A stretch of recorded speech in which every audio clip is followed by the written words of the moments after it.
request လုပ်တဲ့အတွက်ကြောင့်ဗမာလိုပဲကျွန်တော်ပြောသွားမှာဖြစ်ပါတယ်အခုကျွန်တော်တို့ရဲ့မြန်မာနိုင်ငံ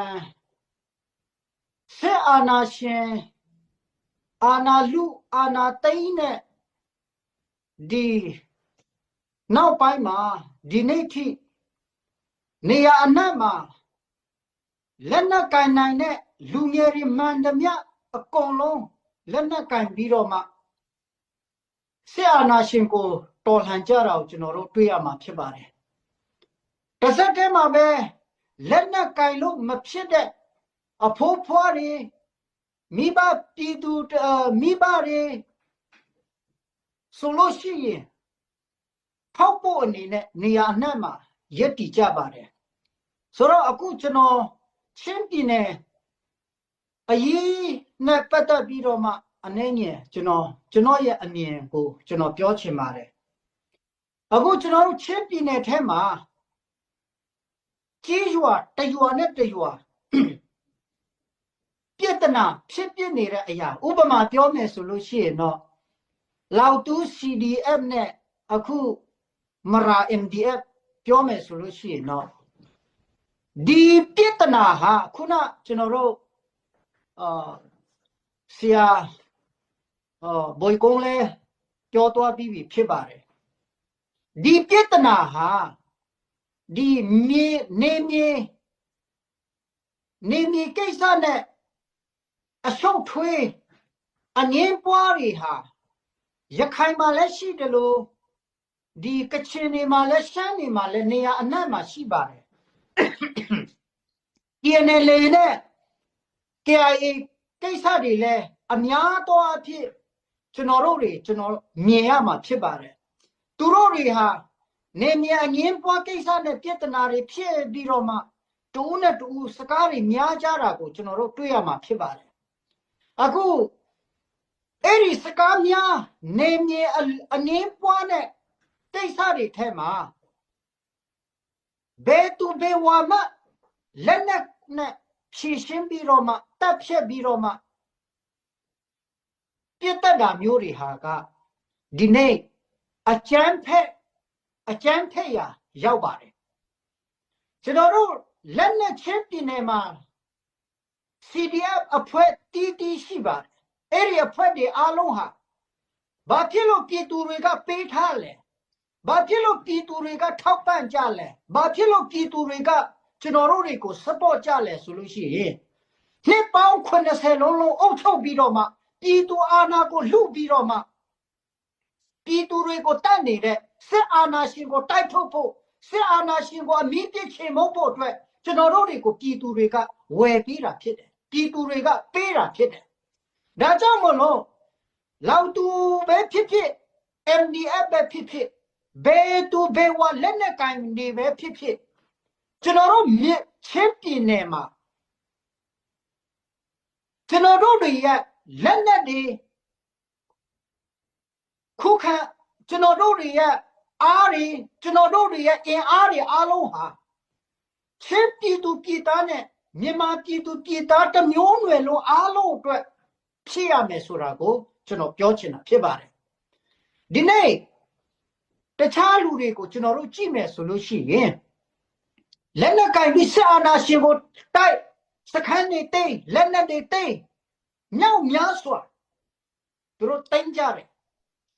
ဒီနေ့ကျွန်တော်တို့ချင်းလူမျိုးတချို့လူတွေကနေမြေလက်တဆုပ်စာတောင်မရှိတဲ့နေမြေအငင်းပွားဖိုးဖွားပိုင်နေမြေဆိုပြီးတော့မှတနက်တွေနဲ့ပြစ်ဖြစ်ဖောက်ပြီးတော့မှမလိုအပ်ဘဲနဲ့တင်းငယ်တဲ့ပြဿနာတွေထဲမှာပိုပြီးတစ်ထက်ကြီးအောင်ဖြစ်နေတဲ့အရာတွေကိုကျွန်တော်တို့ကြည့်မယ်ဆိုလို့ရှိရင်ဒါတွေကနိုင်ငံကြီးအမြင်ကျင်းတဲ့အတွေးခေါ်တွေပဲဖြစ်တယ်ဥပမာကျွန်တော်အခု MDF ကိုကျွန်တော်ပြောချင်ပါတယ်ဒီမှာလိုက်မလာကြည့်တဲ့ကျွန်တော်တို့ချင်းပြည်သူပြည်သားတွေအားလုံးနေနဲ့တော်၎င်းမရာပြည်သူပြည်သားတွေအားလုံးတော်၎င်းကျွန်တော်ပြောချင်ပါတယ် MDF လူကြီးတွေဩစတြေးလျနော်ဝေကနေဒါမှာ နေတဲ့လူတွေဒီဝါရှင်တန် DC တွေမှာနေတဲ့ MDF လူကြီးတွေကိုလည်းကျွန်တော်ပြောချင်ပါဒီနေ့ခမရတို့ရဲ့လက်နဲ့ကင်တဲ့အရာတွေကမရာပြည်သူပြည်သားတွေကိုမမရက်တီပေးပြီးတော့မှကွယ်ကာဖို့အတွက်ခမရတို့ရဲ့လက်နက်တွေဟာကျွန်တော်ဖြစ်စေချင်တာဖြစ်တယ် MDF ရဲ့နောက်ကျောင်းရာဇဝင်ကိုကျွန်တော်တို့ကြည့်မယ်ဆိုလို့ရှိရင်တော့ပြည်သူအတွက်ပါလို့ပြောတော်လဲပဲသူတို့ပြည်သူအတွက်ပါလို့ပြောတဲ့ထဲမှာပြည်သူအတွက်လောက်တာထက်ပြည်သူတွေကိုဒုက္ခပေးပြီးတော့မှအိန္ဒိနာချင်းလောက်သူတို့စင်ထန်းတို့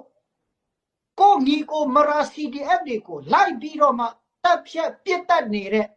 ရဲဆက်ပြစ်တတ်ပြီးတော့မှကိုဖက်ကို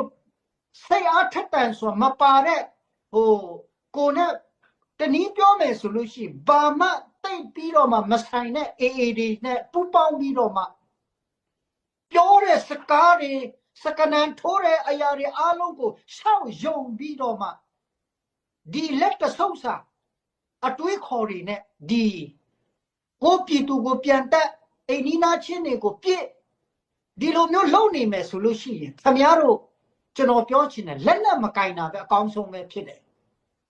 CB ဘန်ပြပြီးတော့မှ CB အကြောင်းကိုနေတို့တွေကစင်ကာတို့ကမဟာမိတ်ဖွဲ့ထားတဲ့ဘာညာခင်ဗျားတို့ပြောကောင်းပြောပါလိမ့်မယ်အခု CB တွေထဲမှာကျွန်တော်ကြည့်မယ်ဆိုရောမောင်တို့တွေဟာတကယ်အမြင်ကျတဲ့လူတွေပါပဲအခုဖလန် CNDF ဒီကျွန်တော်ကြည့်မယ်တကယ်အမြင်ကျတဲ့လူတွေပဲအဲ့ဒီ CB ထဲမှာတော်တော်လေးအမြင်ကျင်းပြီးတော့မှရှေ့မရောက်နောက်မဆုတ်တဲ့လက်တဆုပ်စာထဲမှာခြာလေပက်လေနေတဲ့ဒီခမည်းတော်တွေရဲ့ MDF ခေါင်းဆောင်တွေရဲ့လုံရက်တွေဟာကျွန်တော်ကြည့်မယ်မြန်မာပြည်သူတွေကိုချစ်တာမဟုတ်ဘူးသူတို့ရဲ့အတွေးခေါ်တစ်ခုပဲတလန်းကြောင်း one way နဲ့တွားတဲ့အရာတွေထဲမှာပဲဘယ်လိုပြောမလဲလူငယ်တွေကိုဒီသူတို့ရဲ့ရဲဘော်ရဲမေတွေကိုတွေးထိုးပြီးတော့မှတူးနဲ့တူးဒီကျွန်တော်တို့ချင်းလူမျိုးတွေထဲမှာတွေးဆွတ်ပေးနေတာဖြစ်တယ်ဒါတွေကလုံးဝမဖြစ်တဲ့ကိစ္စတွေဖြစ်တယ်ဒါကြောင့်မလို့အခုကျွန်တော်ပြောချင်တာက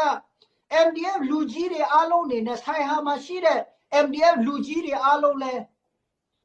အားလုံးနေနဲ့တိထားဖို့ကကျွန်တော်တို့ဒီချိန်မှာကျွန်တော်တို့တွေကစီးလုံးဖို့အချိန်တန်ပြီဖြစ်တယ်ခင်ဗျားတို့ဒီမရာပြည်ထဲမှာပြဿနာဖြစ်တာတွေဟိုဘက်မှာပြဿနာဖြစ်တာတွေဒါတွေကကျွန်တော်ကြည့်မယ်ဆိုလို့ရှိရင်လူမျိုးချင်းတူတူစကားချင်းတူတူ